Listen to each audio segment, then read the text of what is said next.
guys, hope you are doing great. Welcome to my YouTube channel which is Homeostasis because everything in life has to have balance.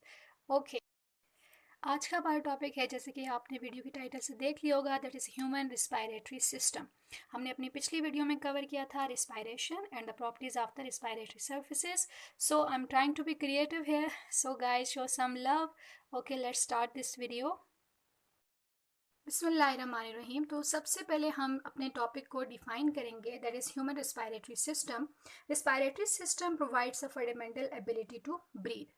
Okay, as we know कि human body को मुसलसल एक stream चाहिए होती है oxygen की ताकि वो उस ऑक्सीजन को यूज़ करके रिस्पायरेशन का प्रोसेस करे और as a result of respiration energy की प्रोडक्शन होती है। ठीक है, बॉडी को क्या चाहिए होता है बेटा? ऑक्सीजन। अच्छा, अब जब ये ऑक्सीजन वो ले लेता है तो as a result energy produce होती है, बॉडी विल प्रोड्यूस एनर्जी। तो जब इन प्रोसेस के दौरान कुछ वेस्ट प्रोडक्ट भी प्रोड्यूस होते हैं, दोज वेस्ट प्रोडक्ट्स में हम आ जाते हैं कार्बन डाइऑक्साइड। अब ये कार्बन डाइऑक्साइड अगर बॉडी के अंदर ही रहेगा तो बॉडी के लिए टॉक्सिक हो सकता है। तो इसके लिए इस कार्बन डाइऑक्साइड को it has to be expelled out into the environment. तो उसके लिए ब्रीदिंग का प्रोसेस होता है जिसमें ऑक्सीजन की अपटेक की जाती है और कार्बन डाइऑक्साइड को एक्सपेल किया जाता है। तो ह्यूमन के अंदर रिस्पायरेटरी सिस्टम जो है वो ब्रीदिंग में हेल्प करता है। Okay, this is the importance of human respiratory system. Now come to the parts of the human respiratory system. There are the three main parts of human respiratory system. First airways, second lungs and the third one is muscles. सबसे पहले हम देखेंगे what are airways.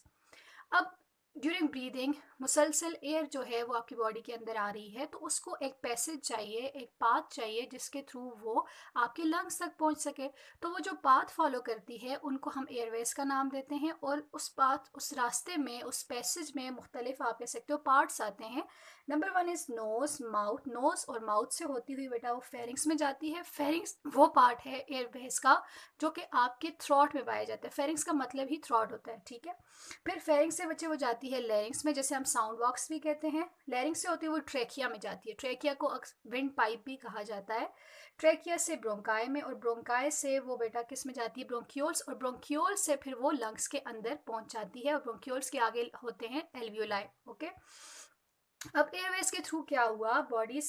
Bodies के exterior से air ने flow किया from airways into the lungs. Now come to the lungs. Lungs क्या है? They are the functional unit. Airways भी फंक्शनल, उनको फंक्शनल यूनिट क्यों नहीं कहा? क्योंकि वो सिर्फ और सिर्फ एक पैसेज प्रोवाइड कर रहे हैं for the flow of air. जबकि लंग्स क्या है? They are the functional unit. ये क्या करेंगे? इस एयर में जो ऑक्सीजन होती है उसको पंप करेंगे इनटू द ब्लड और ब्लड से कार्बन डाइऑक्साइड लेके इन एयर पैसेजेस के थ्रू किस में बेटा वो भेज देंगे? बॉडी के एक्सटीरियर में एक्सपेल कर देंगे। So lungs are the functional unit. अब इस फंक्शन के लिए लंग्स के पास एक स्पेसिफिक आप कह सकते हो मसल्स होते हैं which are called as respiratory muscles. इन मसल्स में आ जाता है डायाफ्राम एंड इंटरकोस्टल मसल्स। ये डायाफ्राम की आप कह सकते हो बेटा अपवर्ड और डाउनवर्ड मूवमेंट की वजह से और इंटरकोस्टल मसल्स की कंट्रैक्शन और रिलैक्सेशन की वजह से जो लंग्स होते हैं उनमें ये एबिलिटी आ जाती है कि वो ऑक्सीजन को ब्लड में पंप करें और कार्बन डाइऑक्साइड को ब्लड से लेके बॉडी के एक्सटीरियर तक पहुंचा दें। These were the parts of human respiratory system. अब हम एयरवेज को एक एक करके डिस्कस करेंगे। ठीक है, बिफोर गोइंग टू एयरवेज सबसे पहले आपको एक चीज़ पता होनी चाहिए कि एयरवेज जो हैं या आप इनको रिस्पायरेटरी ट्रैक्ट भी कह सकते हो, इनके बेटा दो पार्ट्स होते हैं। इनको दो पार्ट्स में आप कह सकते हो डिवाइड किया गया है। Number one is upper respiratory tract, ठीक है, and the second one is lower respiratory tract. ठीक है, अब जो अपर रिस्पायरेटरी ट्रैक्ट होता है इसके अंदर बेटा कौन कौन से पार्ट्स आ जाते हैं एयरवेज के? दोज आर नोज, ठीक है, nose, mouth, pharynx and the larynx. ठीक है, जबकि लोअर रिस्पायरेटरी ट्रैक्ट के अंदर हमारे पास आ जाता है ट्रेकिया, ब्रोंकाई, ब्रोंक्यूल्स। ओके, चलें जी बिस्मिल्लाह करते हैं। अब हम डिस्कस करेंगे नोज को। Nose is the part of upper respiratory tract. ठीक है बच्चे, और ये हमारे पास मेन एक्सटर्नल ओपनिंग है और इसके साथ साथ फर्स्ट सेक्शन है किसका? एयरवेज का, जो अभी हमने पीछे डिस्कस किए हैं। तो सबसे पहला सेक्शन क्या है? नोज। नोज की अगर हम एक्सटर्नल स्ट्रक्चर देखें तो उसमें पाया जाता है कार्टिलेज और बोन। जो आपकी टिप होती है नोज की, it is made up of cartilage, जबकि अभी पोस्टीरियर पार्ट अगर आप देखें तो it is made up of bone, जिसे एथमॉइड बोन कहा जाता है, इसका नाम है। ये बोन बेटा डिसाइड करती है कि जो नोज है उसकी स्ट्रक्चर कैसी होगी, ठीक है, with difference from individual to individual. अच्छा, नेक्स्ट आ जो बेटा इंटरनल स्ट्रक्चर ऑफ नोज, तो उसमें आ जाती है नेजल कैविटी। अगर आप इस फिगर में देखें तो ये जो रेड मैंने शो किया है, it is a nasal cavity because, और ये हालो होता है, नोज अंदर से हालो होता है, इसलिए हम इसे कैविटी कहते हैं। अब इस नेजल कैविटी के अंदर बच्चे डिफरेंट स्ट्रक्चर्स होती हैं जिसमें हेयर्स आ जाते हैं और इसके साथ साथ म्यूकस मेम्ब्रेन आ जाती है। अब जो म्यूकस मेम्ब्रेन होती है ये सिक्रीट करती है एक खास किस्म के सब्सटेंस को जिसे म्यूकस कहा जाता है। अब ये जो म्यूकस होता है ये नेचर में स्टिकी होता है, ठीक है, और इस म्यूकस मेम्ब्रेन के साथ बेटा पाए जाते हैं cilia. Cilia are the microtubules, ठीक है, और ये हेयर लाइक स्ट्रक्चर्स होती हैं और ये हेल्प करती हैं चीज़ों को मूव करने में। इनकी बीट करती हैं और इनकी बीटिंग के साथ जो चीज़ होती है वो मूव करती है या तो फॉरवर्ड या फिर बैकवर्ड, ठीक है। और जो हेयर्स होते हैं बेटा they are present in the nostrils. अच्छा, नेक्स्ट स्ट्रक्चर अगर हम इसकी इंटरनल स्ट्रक्चर देखें तो म्यूकस मेम्ब्रेन के बिल्कुल नीचे मौजूद होती हैं ब्लड कैपिलरीज।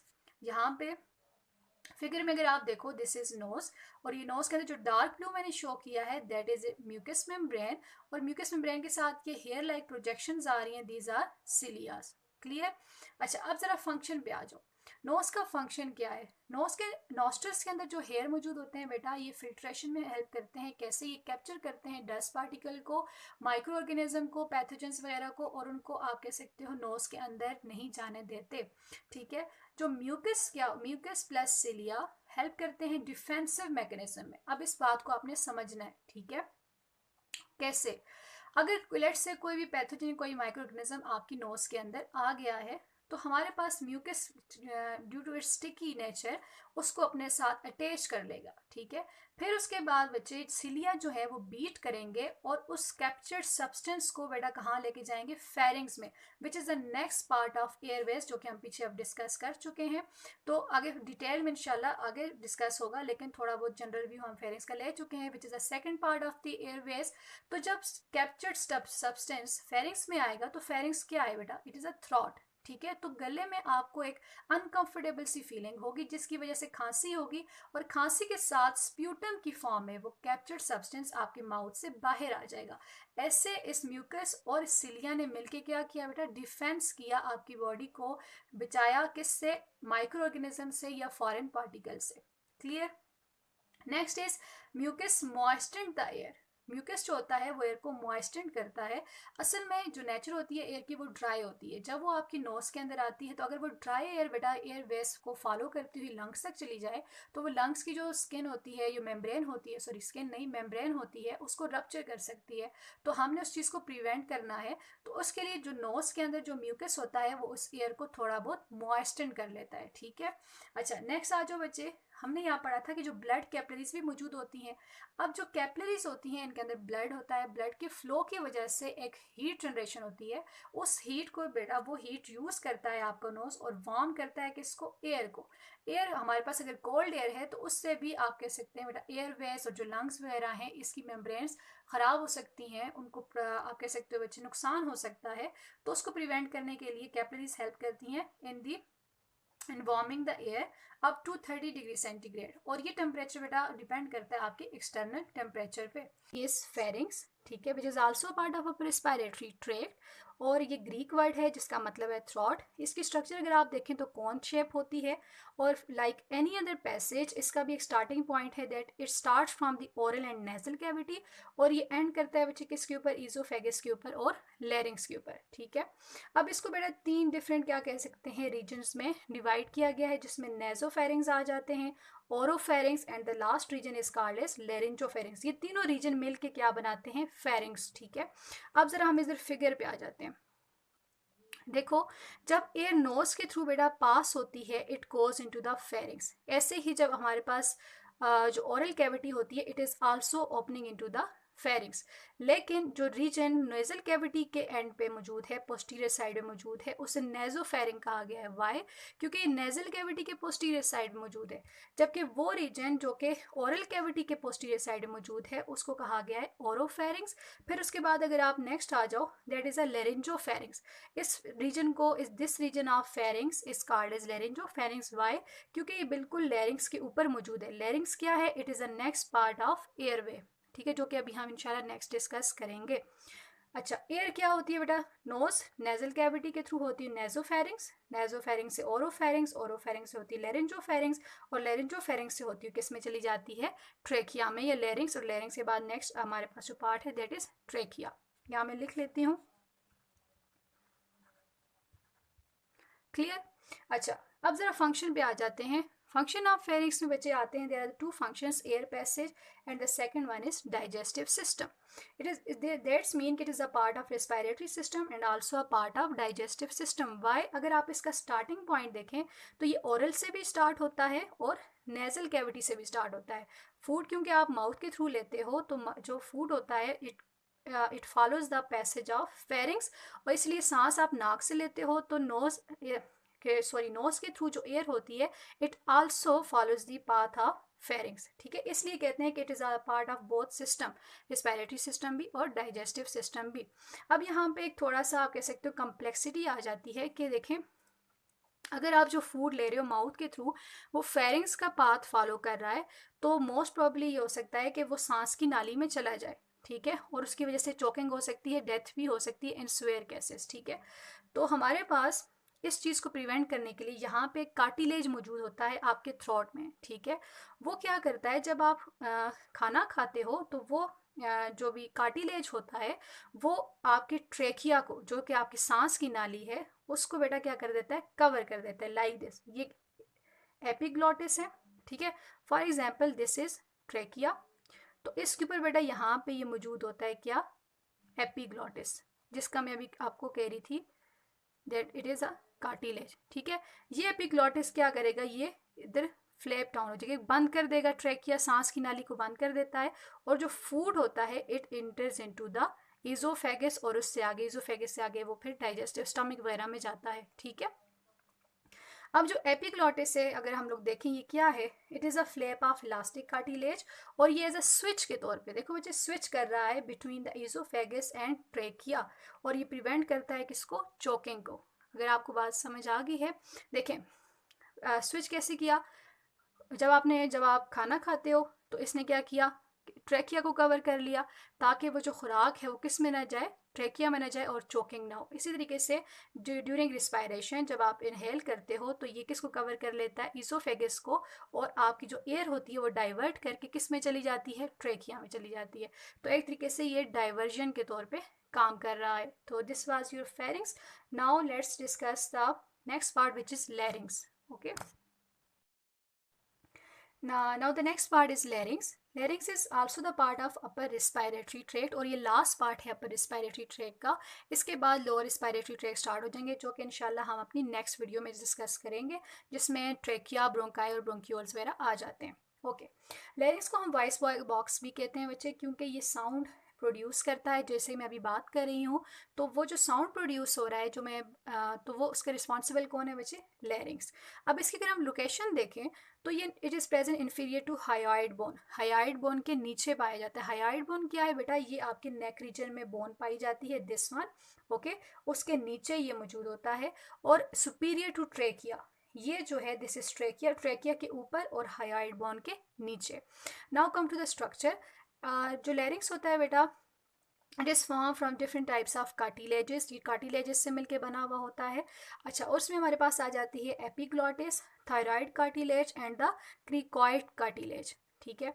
सबसे पहले हम लोग एपिग्लॉटिस बच्चे हम लोग पीछे डिस्कस कर चुके हैं, दिस इज एपिग्लॉटिस, ठीक है। एपिग्लॉटिस जो है वो एज अ स्विच के तौर पे काम करता है, और ये हमारे पास लिड के तौर पे काम करता है ऑफ लैरिंग्स। इट ओपन्स जब आप व्हेन यू इनहेल एयर, जब आप सांस लेते हो तो ये ओपन हो जाता है, और इट क्लोज जब आप कोई भी खाना शाना खाते हो या कोई भी खुराक जो है लेते हो तो हमारे पास एपिग्लॉटिस ट्रैकिया को या लेरिंग्स के अपर पार्ट को बंद कर देती है ताकि वो खुराक जो है वो सांस की नाली में ना आ सके और चोकिंग से बच सके। ठीक है जी। नेक्स्ट आ जो बच्चे, that is thyroid cartilage. Thyroid cartilage को एडम एप्पल भी कहा जाता है, और यही कार्टिलेज हैं जिनके सराउंडिंग में थायराइड ग्लैंड्स भी पाए जाते हैं। ठीक है। अच्छा, ये हमारे पास जो मेल होते हैं उनके अंदर, ये फीमेल के अंदर भी मौजूद होते हैं, लेकिन मेल के अंदर बेटा क्या होता है, थोड़े से ये आप कह सकते हो एक्सपेंड हो जाते हैं, जिसकी वजह से ये विजिबल हो जाते हैं, और नेक रीजन में आपको एक एप्पल इस तरह लगता है जैसे गले में कोई एप्पल वगैरह है। ठीक है, तो that's what is Adam's apple से कहा जाता है। फन फैक्ट समझ लें आप। Next is cricoid cartilage. ठीक है, क्रिकॉइड कार्टिलेज मौजूद होता है थायराइड कार्टिलेज के बिल्कुल नीचे, और थोड़ा सा बच्चे इसकी स्ट्रक्चर कैसी होती है, it is a ring like structure.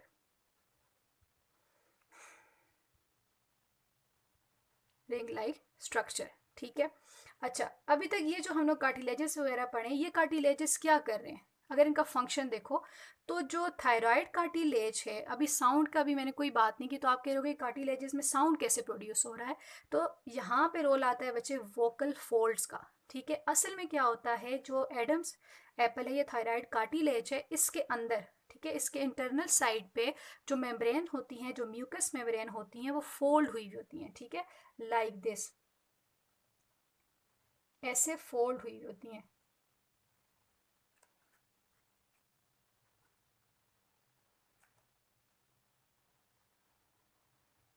ठीक है, इनकी फोल्डिंग की वजह से जब ये फोल्ड होती हैं, और जब आप नोज के थ्रू जो भी एयर आती है और वो जब लेरिंग्स तक पहुंचती है और इन फोल्ड्स के साथ टकराती है, तो वाइब्रेशन प्रोड्यूस होती है। ठीक है, उस वाइब्रेशन से बेटा क्या प्रोड्यूस होता है, साउंड। तो साउंड ऑफ स्पीच और सिंगिंग वगैरह जो है उसके लिए रिस्पॉन्सिबल कौन है, दीज वोकल फोल्ड्स। अच्छा, these vocal folds are protected by the thyroid cartilage. हमने थायराइड कार्टिलेज का भी एक तरीके से रोल पढ़ लिया। अब जो क्रिकॉइड कार्टिलेज हैं, इनका क्या रोल है बेटा, इनका रोल क्या है कि दे कीप्स द लेरिंग्स ओपन।